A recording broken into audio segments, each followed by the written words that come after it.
with fun Valentine's-inspired items, or maybe even things that you want to share year-round with people that you love. So we have Brooke, who's going to be joining us and walking us through some things in studio, and Lisa Evans is behind the scenes watching those questions and things. So if you have questions, type them in, and she'll feed them to us so that we can get them answered for you. To start off with, we're going to talk a little bit about the sale items this month. First of all, we're saving 10% on playing cards, business cards, greeting cards, and address labels, all which make wonderful items for your Valentines. And we're going to show you how these can make fun Valentines. Here are a few of some of our favorite things. First of all, these are some greeting cards that you might be interested in creating that are quite beautiful from Roxanne and Brooke. And the arena of business cards and playing cards, we have the You're Such a Smarty, the Valentine Will You Join My Crew for those boys that need something fun, and then the cute baseball-themed business cards and playing cards.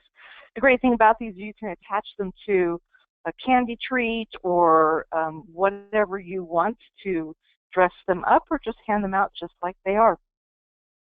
Then for address labels, we have these adorable ones, and you'll notice that this first one is designed to actually fold over the top of the cellophane bag, so you can fill it with the goodie, then put that on top, and you can customize the name, who it's coming from. The other ones you would just put on the front of an item. You Make Me Pop could be bubble gum, or it could be a sucker that has maybe a pop in it, but these are from Brooke and Rebecca, and they make fun gifts. And then we have these cute photo gifts that would be really fun to use.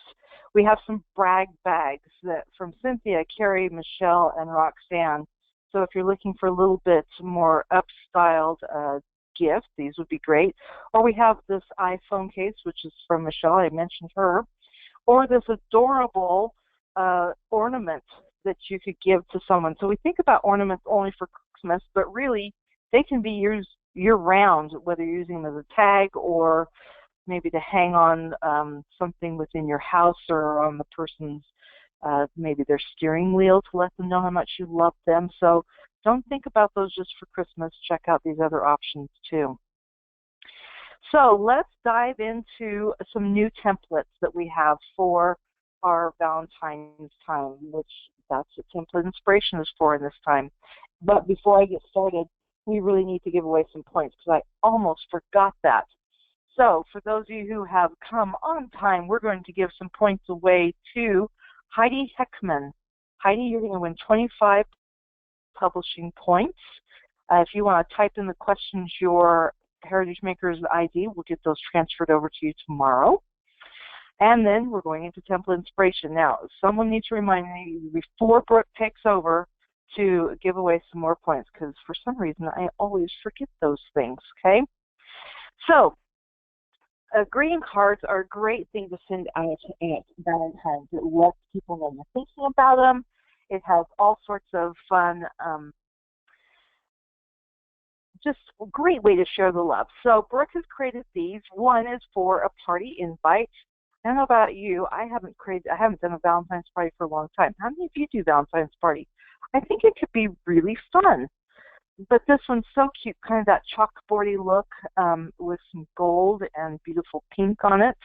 And then we have the other one that's the Be Mine that is just adorable. It's a photo card, so it's a front and back print, and it's easy to mail, especially if you have a new baby like shown here, or maybe you didn't get your holiday Christmas cards out. Not that any of us don't do that, but you know, you could send out your year letter at Valentine's, and that's a great time to do it. Next up are some business cards. We have a variety here by Brooke and Susie. These, again, make great things to attach to other items, whether it's donuts or maybe you're just handing them out as is. There are some fun candies out there that you can attach them to, but these are really adorable because you can do them front and back. So on the front can have your message, on the back can just be a fun design like on the donut one, or it could actually have another message on the back. So look at those business cards. They're very easy to create and customize and are perfect for handing out for those Valentine's days at school, or even we at work pass out Valentines. So it's kind of fun just to share the love with those that are around you. Coasters. Now, when we typically think of coasters, you think of something you're going to place around your house and put your drinks on, which that's what we typically use them for. And you could still use this fun love coaster set for that, or you could use it to hang on the wall. Put it on some ribbon, or you could punch a hole in them and string them together, or put jump rings on them and make them a home decor piece, whichever you want to do. Coasters are a fun thing to have around the house, and it's a great way to tie in your Valentine's theme in the house. Then we have address labels. And as I mentioned, address labels are great for putting on the front of things, or you can fold them over the tops of things. So we have these ones by Brooke, and I don't know about you, but there's a lot of germs floating around here. So why not put this cute spread love, not germs, on some hand sanitizer? This little s'mores one, you can make a little s'mores kit with some chocolate, marshmallows, and graham crackers, and then this label folds over in half to seal off the top of the bag. Talk nerdy to me. I have no idea what you would put in the talk nerdy to me, but that's a really cute little address label. And then you make me pop. You can put popcorn, all sorts of fun things. Oh, or soda pop. You can put on the front of the soda pop bottle too. Okay, so check out. These are large address labels that you can use for your Valentines. Now, scrap pages typically you think of, again, to use for documenting your moments and stuff. In this case, they are great to make and cut apart. So here you have these fun bookmarks. You're number one in my book. It's customized. You can put the child's name in here or a person that you're giving it to, and then you just cut them into the strips, and that easily you have 12. I think there's 12. 1, 2, 3, 4, 5, 6. Yep, 12 little guys you can give away. Or on this one, you have these fun rule. You rule. Of course, you're going to attach it to a ruler. Okay, and there's even little slits here that you spots the slit and or cut, and then you just slide your little ruler right inside of those. So fun ways to use 12 by 12 scrap pages. And then we have this one that's brand new from Rebecca, and it's in 2 different formats. This one will be coming soon that has a variety of them on it.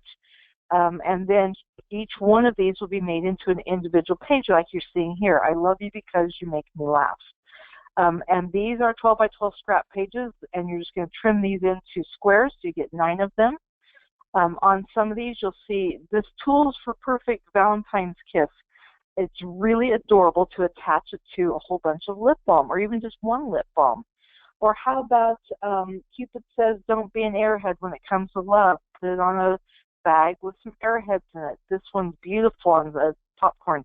And we have fun gourmet popcorns around here that I love doing those with.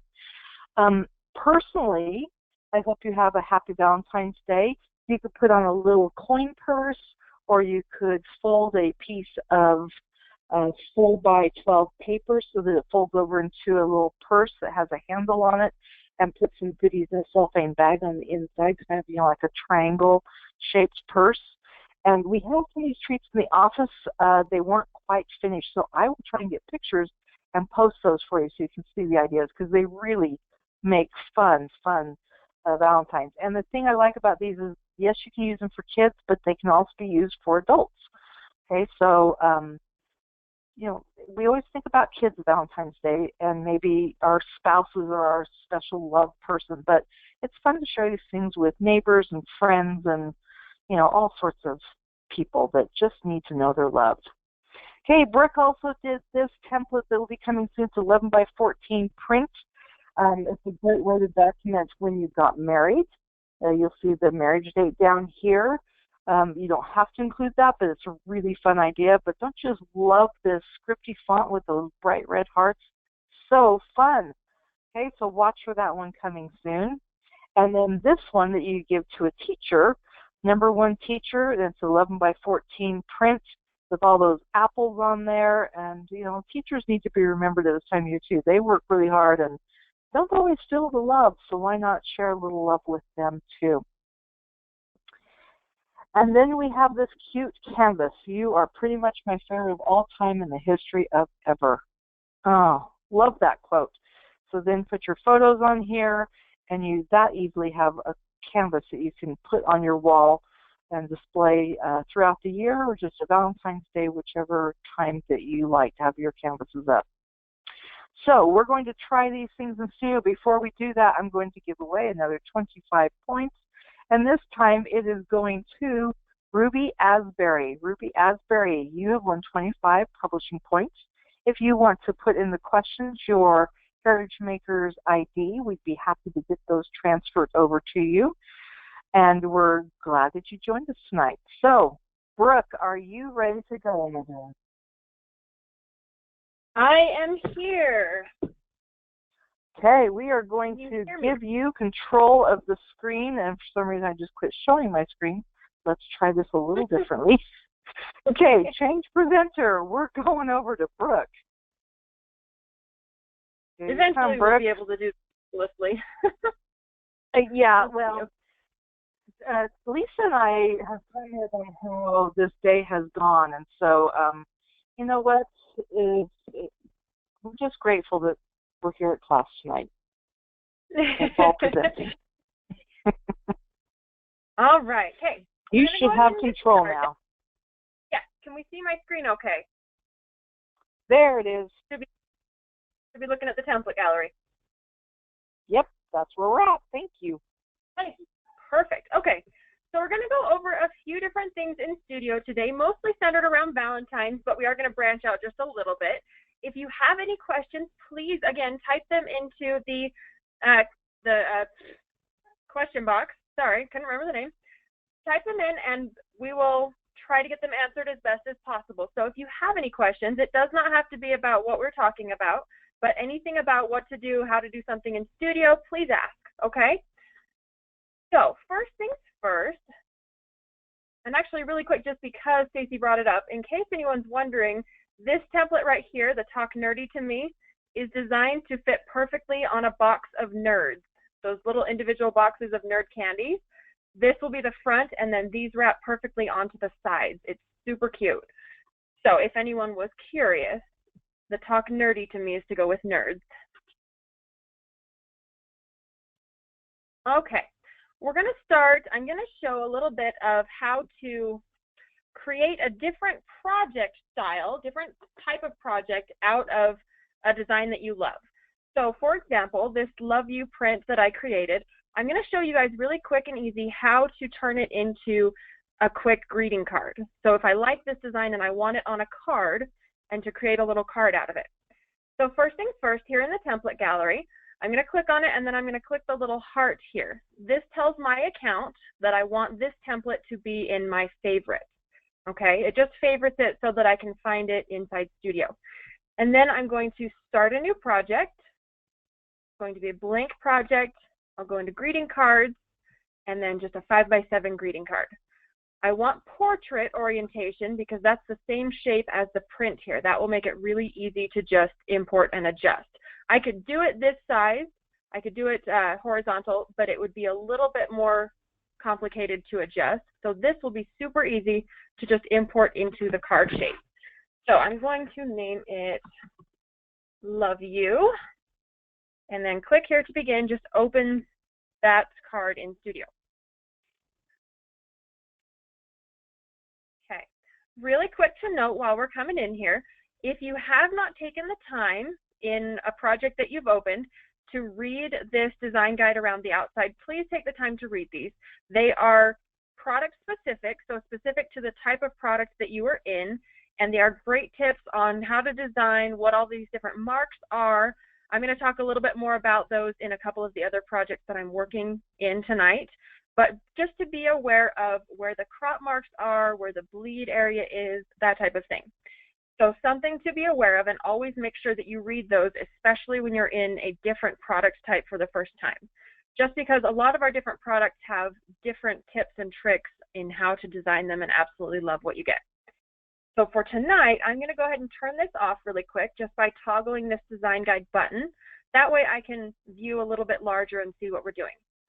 I'm going to go down here into the My Project tab.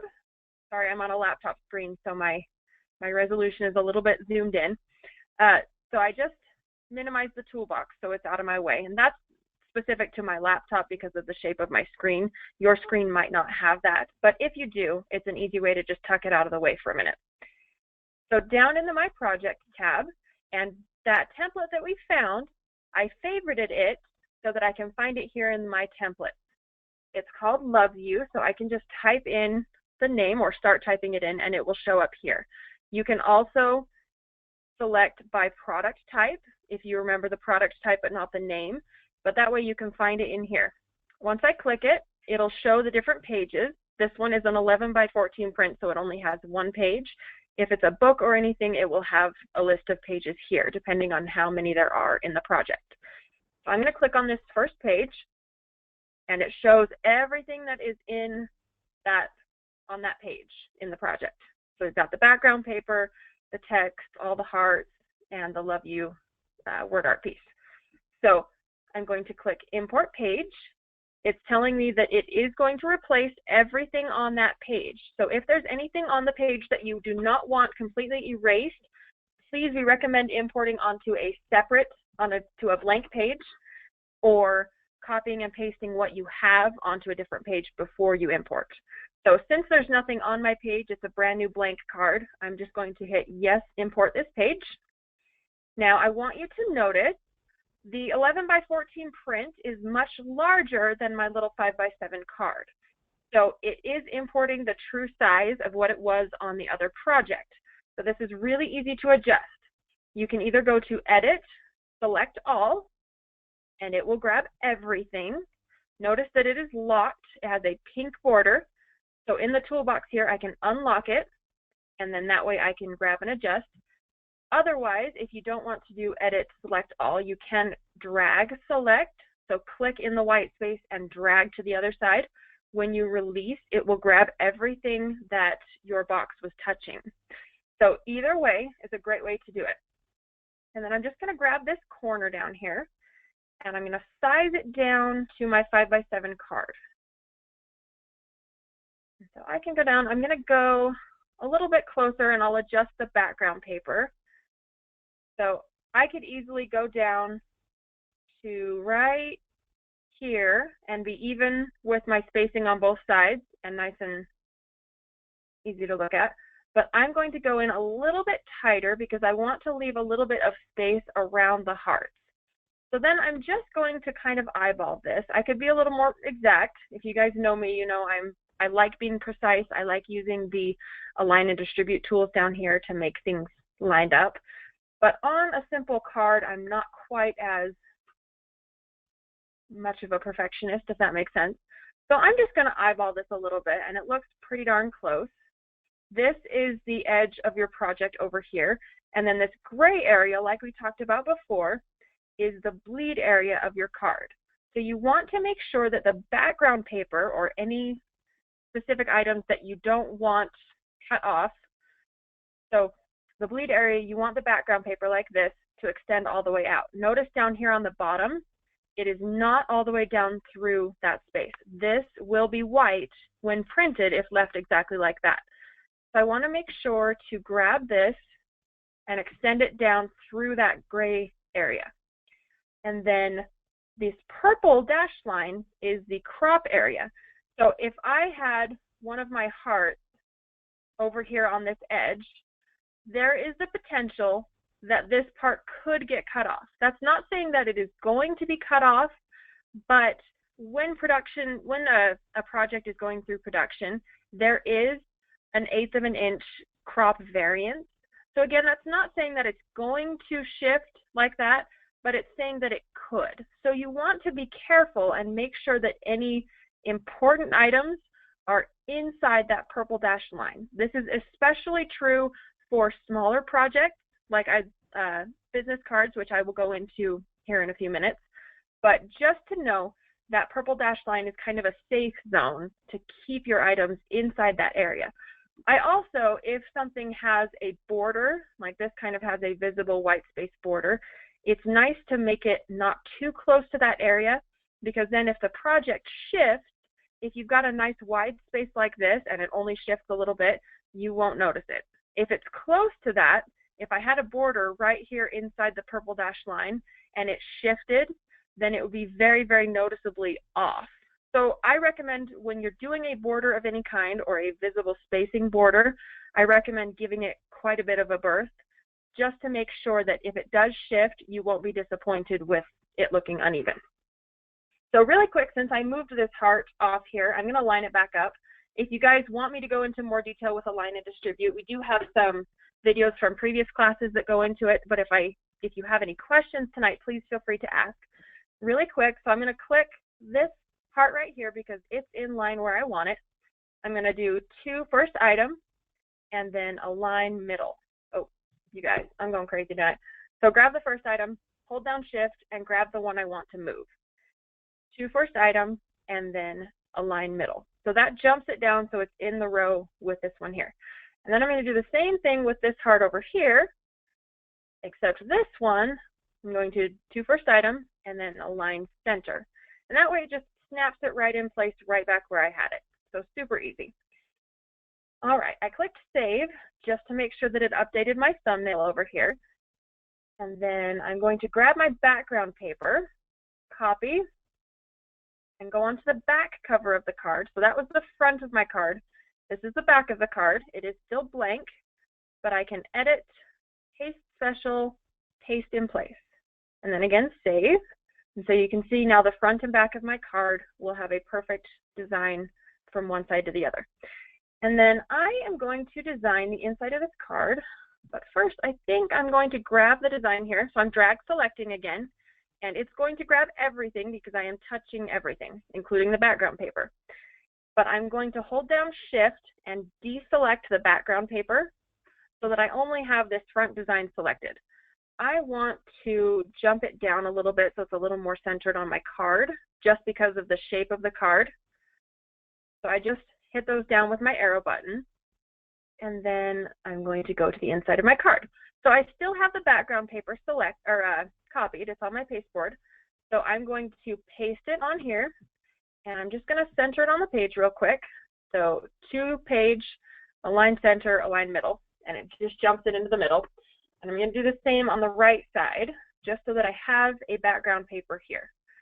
But what I'm going to do, if I select my paper here, and then I right click, I can open collection. If you're working from a template and you're not sure where the pieces came from, there are two ways to open the collection that those are coming from.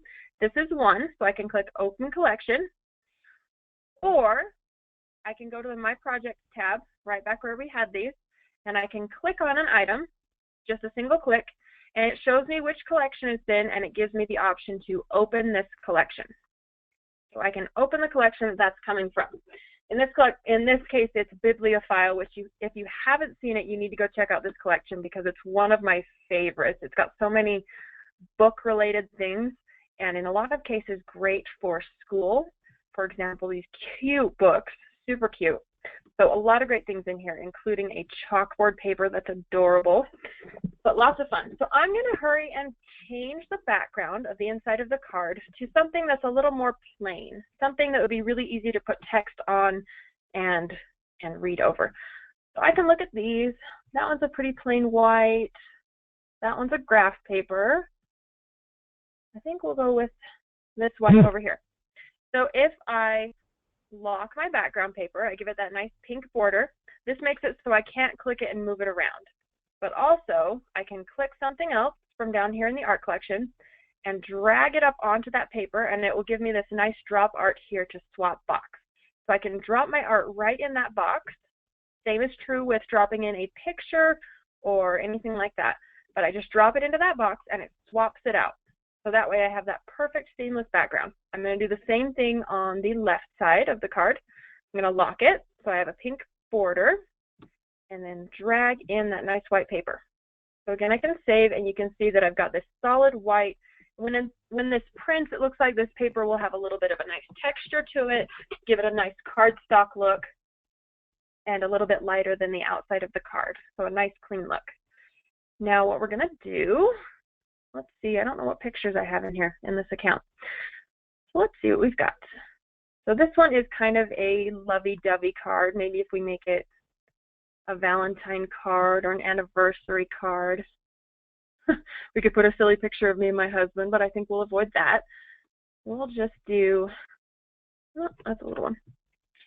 So if you've noticed, if you have pictures and you pull them up and they start out very small and the border is not green but yellow or orange or red, you do not want to use those unless you are keeping the picture very small. You want to keep the picture with a green border. We've talked about that a lot, but just because I pulled this one up, I figured I'd mention it. Okay. You guys get a look at my cute little boy a couple of years ago, because I don't have any cute couple pictures in this account apparently. I'm going to make it a little bit smaller, and then I want to give it that cute Polaroid look with a white border and a 3D drop shadow. So I'm going to go over here into the toolbox under the Effects tab, and under Border, I'm going to click this little triangle on this and give it a white border. And then I have found that a 10-point border is wonderful to give it that cute Polaroid look. You can play with that a bit. You could even round the corners a little bit if that's your preference, but play around with that. This is how I've found that I like to do it. And then give it a drop shadow. And then I think I want to center it on the page. So again, 2-page, align middle, and align center, and it just jumped it right to the middle of the page. And then I'm going to give it just a little bit of a slant, just kind of a bit of an artsy look. And then what I want to do is grab one of these hearts and copy onto this page, go paste. I'm going to make it just a little bit smaller, just kind of an accent with the picture here, really simple. Save so that it populates the thumbnail here. And then on the inside of the card, let's see, we want kind of a sentiment. So I'm going to open the collection that this word art piece is from. And there are a lot of cute ones in here. How about happily ever after? Always a good thing having a happily ever after. I'm going to center it on the page. And I want a little bit of a flourish under it. So I'm going to, can't see it, in the art collection, I'm going to type in flourish. You can use whatever word you would like that you think will pull up what you're looking for. Under embellishments, I'm going to do see more. And I've got all this fun stuff in here to choose from. And I think I know what I'm looking for. There's all kinds of fun stuff. These are really cute. I think I want one of these. And I like that there are gold options from this set too. Make it a little bit smaller. Kind of like where it's sitting at. And then I'm going to center it on the page as well, just because, like I told you guys, I like things to be nice and neat. I want to move those up a little bit. I'm just going to select both of them, again, by holding down Shift. If I'm moving a little too fast for you, please let me know, or if there's something you want to see again. I just figured it would be fun to see something changed completely from start to finish into a different project. So I'm almost done, but if you guys have any questions or want to see something again that I've done, please ask. So I brought up a text box just from the text boxes tab down here. I'm going to make it a little bit bigger and type in some kind of cute sentiment. Let's see. Throwing me off that we did a picture of my son because I feel like I should be making a card to him. Usually for something like this, I would do a picture of a couple, but this is my Studio U account and it's got very limited pictures in it. I need to do better at that. Let's see.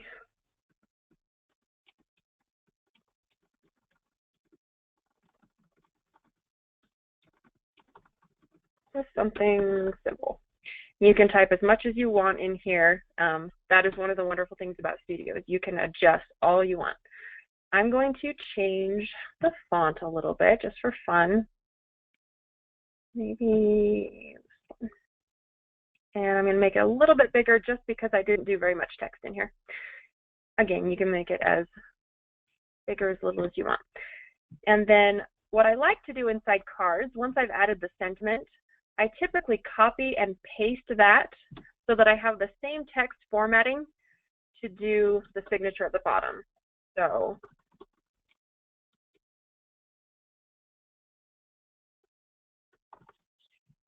just for fun. And then I want to center these on the page just to make it look nice. And then when I've got everything on there, I might decide to adjust my placement a little bit. But really simple. Again, you could make this easily a wedding card. You could make it an anniversary card, anything like that. You could change out the sentiment here and make it more of an obvious Valentine. I'm going to take out this little text box here. Same as if you were opening it in the 11 by 14 print. If you decided you didn't want this little text on here, you just wanted the decorative print, easy enough to select that, hit delete on your keyboard, and it's gone. For the card, I think I like it better because something like this, I don't know what I would put in the little text right there. It's got enough text in the inside that it works. So super easy start to finish from an 11 by 14 print into a cute, simple Valentine card. Stacy, do we have any questions before we move on? No questions. You're doing great. Okay. We will go ahead and move on. Again, if you have any questions, please ask. We can always come back. Okay, really quick. I'm going to go back to my projects and templates. I've got a couple of different things I want to show you guys, mostly centered around Valentine's. So first things first, my favorite thing to use for Valentine's is our business cards. Okay, that might not be true. I love our new large address labels, but my second favorite would be business cards, I'll be honest. So this one is one that I made with the idea of you are a gem of a friend to put on a, oh, what are the suckers that are a gemstone? Now I'm completely forgetting. All I can think of are the rings that you stuck on. Yes, a ring pop. So get some cheap ring pops and you could just staple them right to the business card. Super easy. So really quick before we get into it, I wanted to, it's automatic, you guys, to turn off the design guide for me because I know the product so well.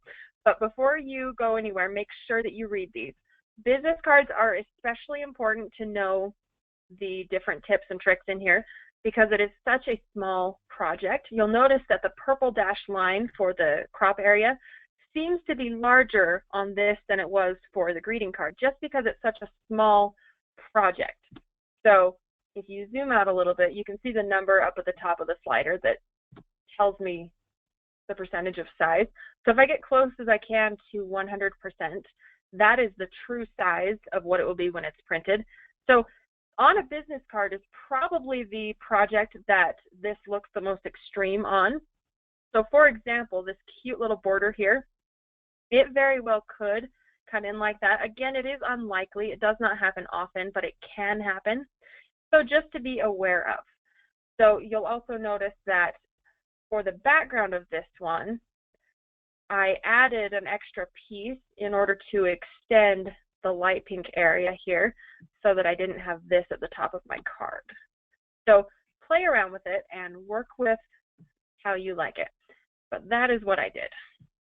So also, while we're in here, if you are ever in a project and you need assistance, especially if it's after hours and so you are unable to call in for assistance, always make sure to know that this need help here is very available.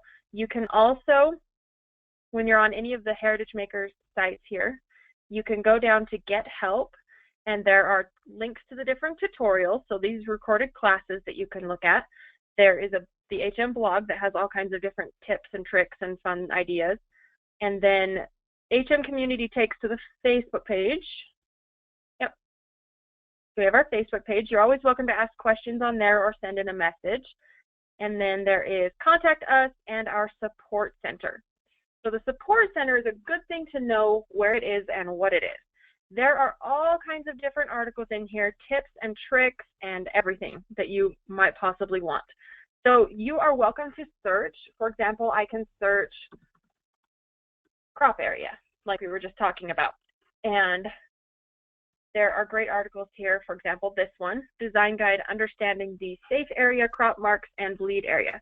And it's got an image here that shows the different areas so that you know what you're looking at, and very applicable to what you're looking at in studio. There are also some product-specific articles in here that are wonderful. This one, for example, is the 13 by 11 Legacy Storybook, and it's got different images of what it looks like inside on both a cover and an inside spread, different images of what the design guide looks like and what the different tips are, also with some extra information on those, what they look like printed, so the inside of a cover. This particular storybook has a printed dust jacket. The book itself is black leather, and then your design is printed on a dust jacket, which is very beautiful. And it's also got pictures of the spine and everything like that. So these articles are wonderful and a great resource if you're ever curious about particular things pertaining to the project that you're working on. Let's go back a little bit. Okay. So back to what we were talking about. So business cards are, like I said, my second favorite of our different products for Valentine's. They are very versatile and very cost-effective, really easy and simple to design. So this one's really cute. It says, "You're a gem of a friend, your friend Elizabeth." So you can easily personalize the name here to be your friend Zoe. And if you wanted, you could change some colors, you could change out the background, play around with it. And then one really easy thing to customize on a Valentine, especially one that has a solid paper on the back, or in this case, a patterned paper. So I can select this box here and go down into my photos and find a picture. For example, my niece. She's a goofball, but we love her. And I can pop that in here on the back of my Valentine. So you could pull whatever picture you wanted. I'm going to adjust and slide it over just a little bit. I could slide it over. You'll notice since the edge of the photo, which was the background paper, is pulled quite a bit outside of the bleed area, this gray is the bleed area, I can still pull the photo into here, even though it's not the edge of the actual box. It's still not a problem because of where the bleed area is. So as long as the picture stays outside the bleed area, don't pull it in anywhere farther than that, but as long as it's outside the bleed area, you can still play around with it a bit. So I could save that, and now when I order these business cards, all of them would have her cute picture on the back so that her friends would remember who it is that gave them this Valentine. So super cute, easy way to personalize a business card. So the nice thing about business cards, they're cheap, they're easy. I don't want to say cheap. They are cost effective. They are a very, very simple and easy on the budget type of project for a Valentine.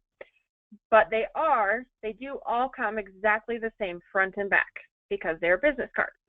If you would like something that you can have different designs on, then I highly recommend our playing card deck.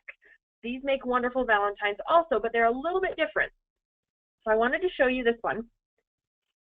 So the playing cards, as opposed to the business cards, you have one page that is the back, designated by the letter B, and it is the back of every single card in the deck. You design this one once, and every card has this as the back. Then all of these different numbered pages are the front of the cards. So think of a deck of playing cards. You have the back of the playing cards, which usually is a color, or if you personalize it, it's got a picture. And then you've got the front of the card that has all of the different actual cards in the deck, the ace of spades, the two of spades, all of those. So in this case, the back stays the same, and then each of these is a different front. So you could have 54, which is the standard amount in a deck of playing cards. You could have 54 individual designs, but they would all have this as the back. Okay? So in this template, I'm going to toggle off our design guide again. Again, remember to read those if you have not worked in this particular product type before. So this one, the back says, "Happy Valentine's Day from your friend Spencer Lee." And then on the front, you've got different options. This one says, I'm hooked on you. I dig you, Valentine. Valentine, will you join my crew? I like how you roll, and you are loads of fun. And then they just repeat. So you've really got 5 different designs, but then you've got multiples of each. But super, super easy. So that is the main difference between business cards and playing cards, especially when you're treating them as Valentines. If you want something that you can have multiple designs, so every kid isn't getting the exact same thing, playing cards are awesome for that because you can make one project but have multiple different designs. I've even seen templates created where the back is the same and generic and does not have a name on it. And then on the front, you can create Valentines for each of your different kids. So if each child only needs 20, 30 Valentines for their class or less, then you can easily make one project and make different Valentines for each child, because you can make the back something non-gender specific or not specific to a theme, and then make the front what is the theme. I might open the template gallery and see if I can find the template I'm thinking of that is like that, but super cute and super easy. So playing card decks and business cards are both excellent for Valentine's. Do we have any questions before moving on? We're almost out of time, but I've got one more thing to show. No questions. You're doing great. Okay. Hopefully I'm not losing everyone. Hopefully the no questions. No, you're doing fine, and I'm yeah, it's a good sign. And I'm looking for that template for you, so I'll see if I can find it. Perfect. It's an older one. I think it would have been from back in 2011 or so, if I can remember back there. But it's an older one. Okay. Last thing I want to show us. Okay, and this is not specific to Valentine's Day, but it is very on point for this time of year. If you're like me and haven't quite ordered this year's calendar yet, but you like having a personalized calendar, in my case, my husband really enjoys having a personalized calendar in the kitchen. I don't use it very often, but he gets on me if I don't create one, and I haven't yet for this year. So this is a nifty trick for creating one after the beginning of the year. So if I'm creating a calendar and I go in a template and it starts with January of this year, which in this case is already half over, what if I want to design it to start in February and go to January of next year? So I wanted to show really quick and easy how to do that. So again, we've got the design guide here, which is very important for a project like this.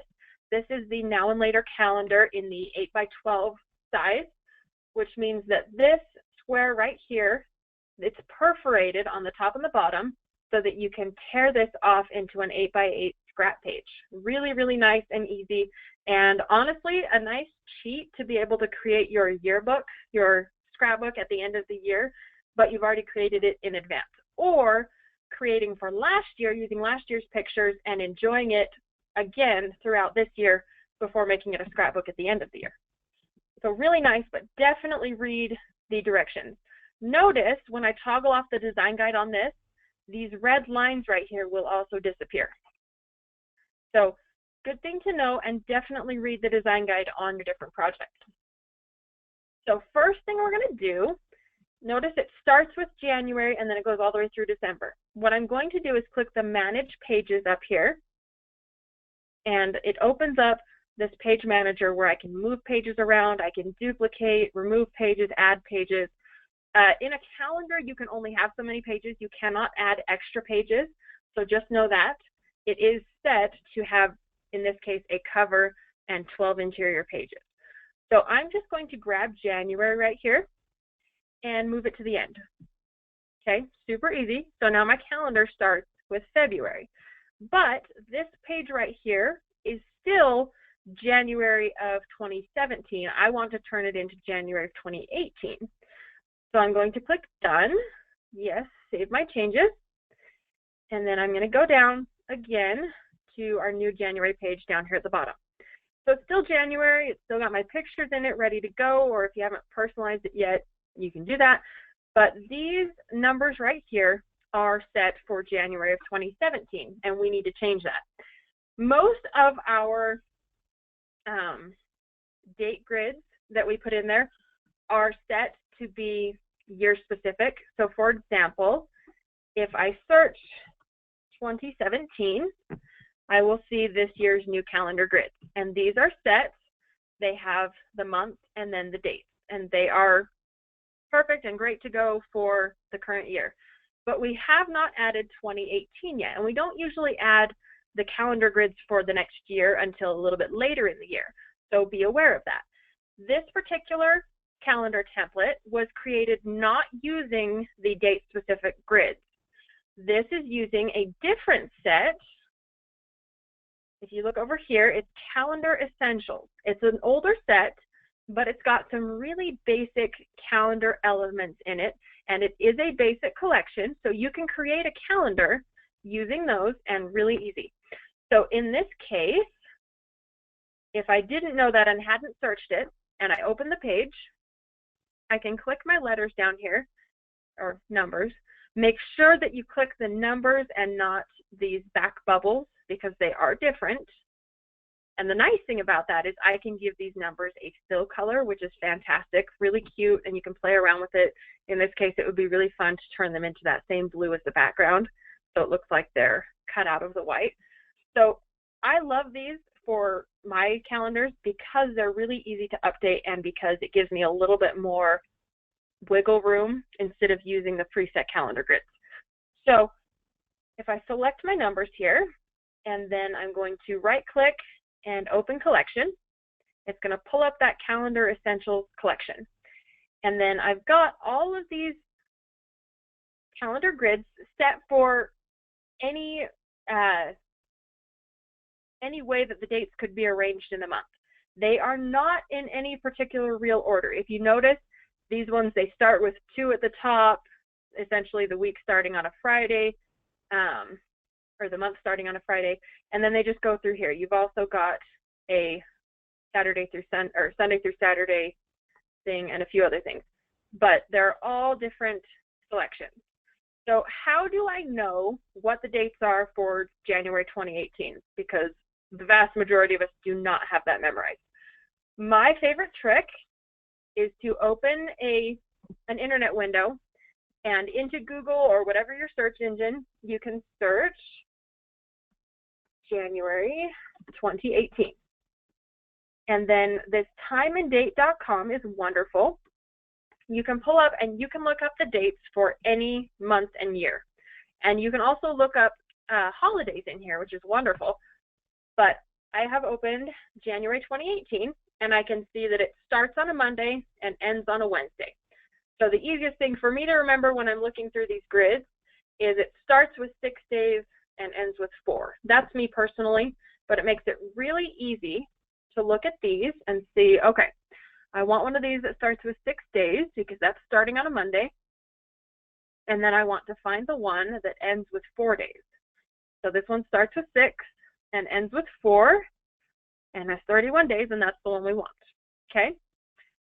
So I'm going to go back down to our grid down here. We've still got it selected. The border is pink, which means it's locked and really easy to swap something out. So all I'm going to do is grab this one that I want, drop art here to swap right into the box. Make sure you go into that red box, and then notice that it swaps out the dates perfectly. They align up where we wanted them in the boxes, and it's all ready to go. And that is January 2018, and the only thing else I have to do is personalize it if you haven't done that yet. Super, super easy. It is not quite so easy if you're doing it with the pre-designed grids that are specific to a year, but it can be done. But just so that you know, it's super easy to do it with this set, and it can be done with others even if it's not quite as easy. The only thing that makes it a little harder with those, let me go down to those. So if I were to have one of these in there, hang on, let's do this. I'll try not to confuse you guys too much.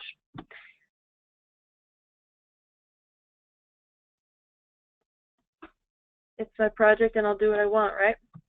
Okay, so if I have a template that has one of these pre-designed grids, oops, wrong slider, zoom in a bit. So if I have one of these grids down here, And I'm just going to roughly put it in here. And I wanted to swap it out. If I swapped it out exactly, it would still say the month up here, which might not be correct anymore. But you can always crop out the top. So under Tools, click Crop. And then I'm just going to give it a new box here without that header month. And you can easily turn these into whatever you want. But it is important to note that with these year-specific ones, they don't include all the possibilities for dates for the month. So that's why I highly recommend, if you're going to do that, picking one that used these basic calendar essentials numbers, because that makes it really easy to just swap out for a month.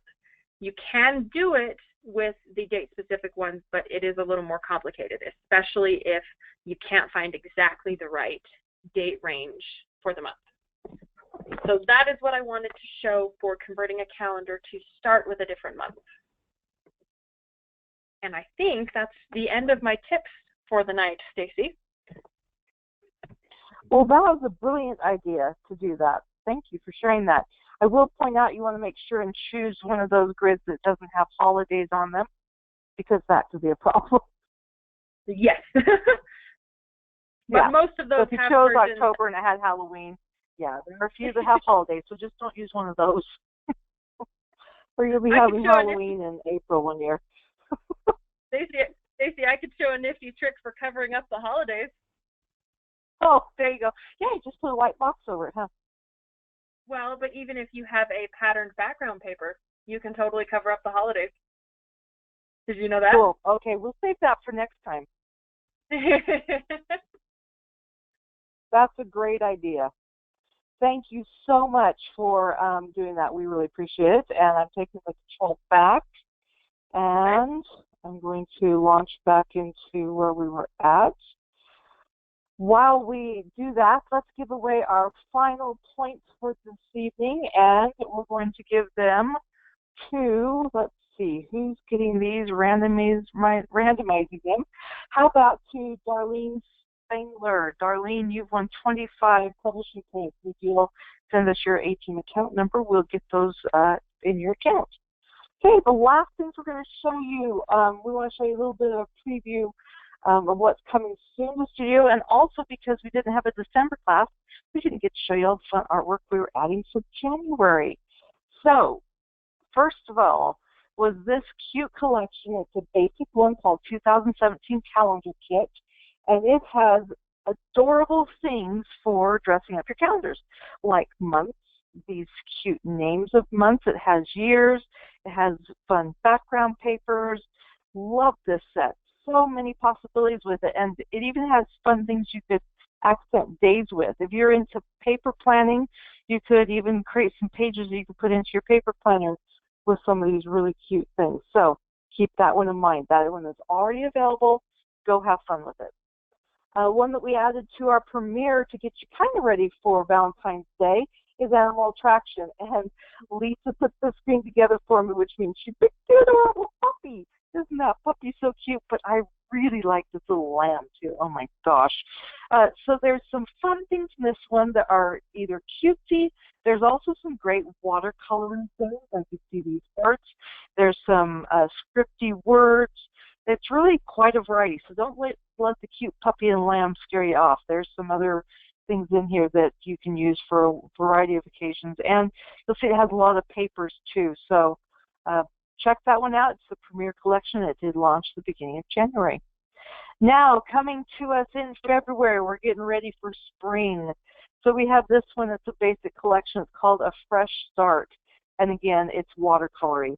And you'll see that it has a lot of the really cool colors right now, like the green and the kind of navy blue with the light coral color. It's got lots of papers in it. It's got accents, some paint splatters. It's really a fun and diverse kit. So it will be fun to use any time of year, but it does have that great spring look to it. Then in our Premier Collection, we have this one that could be used for Valentine's or actually any time of year, especially because it includes things like game night. Okay, and we have these little fun, um, pocket card-like guys. The best nights are unplanned and random. So use these for all sorts of things, whether it's Valentines or documenting a weekend together or just family time together. It's a fun palette because it's not all cutesy and bright. It's just kind of elegant and understated with those blacks and grays and with a little of the taupe mixed in as well. But I love that beautiful rich red that's not a Christmas red. It's just kind of a burgundy red. I'm not sure how to describe it. Anyways, watch for that one coming. And once again, it's called Premiere, and that will launch in February. Okay, we so appreciate you joining us. And want to let you know that next month we're going to do a Studio 101 Beginner's Guide to Studio. So if you know people out there that have wanted to try Studio, really get into it, we're going to start from the very basic things like creating your account, logging in, all the way up to creating that first project, mostly with templates, but we might do a few things with some styles from scratch too. So next month is February 16th at 7 p.m. Mountain Time. We'll get that added to the website so you can register. But again, thank you so much for joining us, and I hope you have a wonderful rest of the evening, that you have lots of creative time, and we will see you in February. Thanks. Bye.